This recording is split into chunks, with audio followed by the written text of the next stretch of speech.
Welcome to Patriots Takeover, where we cover the New England Patriots. And make sure you hit that subscribe button to get more New England Patriots news. So in this article here, we got Mike Vrabel's playoff win convincing Robert Kraft that he should be the next head coach. Now, it's been a while since I've uploaded, but for those who have followed me and subscribed to the channel, you know that I am the one who had called that Jerod Mayo was going to be the next head coach. And that only lasted for one season. So my opinion on this, if Robert Kraft originally wanted to hire Mike Vrabel, then he should have done so from the very beginning and not even let's mess around with the wasted of a season of Drake May to begin with. So let's get into this article. Let's see what Robert Kraft has got to say. Now, this article is coming from NBC Sports Boston.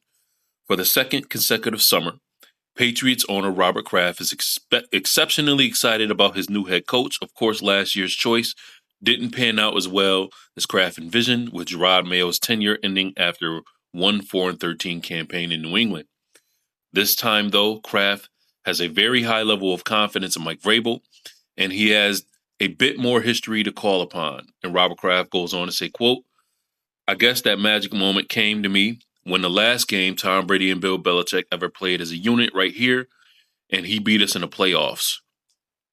And I look over it and I thought, he's the guy who's been exposed to the greatest coach, the greatest quarterback, and he was able to overcome, and he has the knowledge that's intrinsic to being in the system, and he knew how to use it in a way to benefit his team.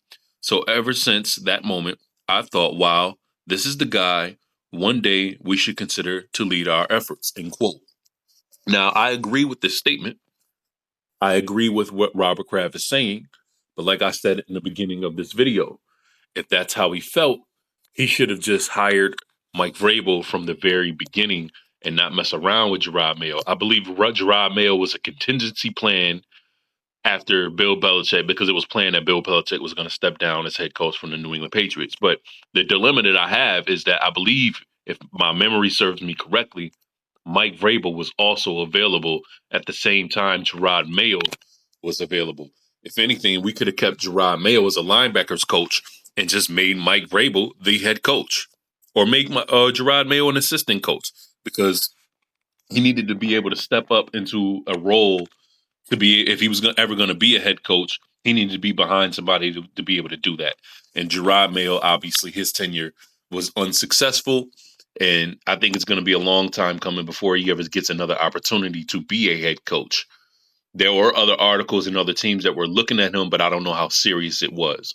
Mike Vrabel should have been a choice from the very beginning. So, like I said, although I agree with what Rob Kraft is saying right now, I believe Mike Vrabel should have been the coach from the very beginning and have Drake May, because we already had the issue with Mac Jones messing around with his development and everything, and that ultimately killed his confidence. And maybe he just wasn't the quarterback. But at the end of the day, I don't like playing around with rookie quarterbacks. Drake May is, to me, leaps and bounds are better than Mac Jones, and I believe he's going to be here and he's going to be solid in New England. But let me know what you think about Robert Kraft's comments in regards to why he made the decision to hire Mike Vrabel and move on from Jerod Mayo. Hit that like button, hit that subscribe button, and I will see y'all in the next story.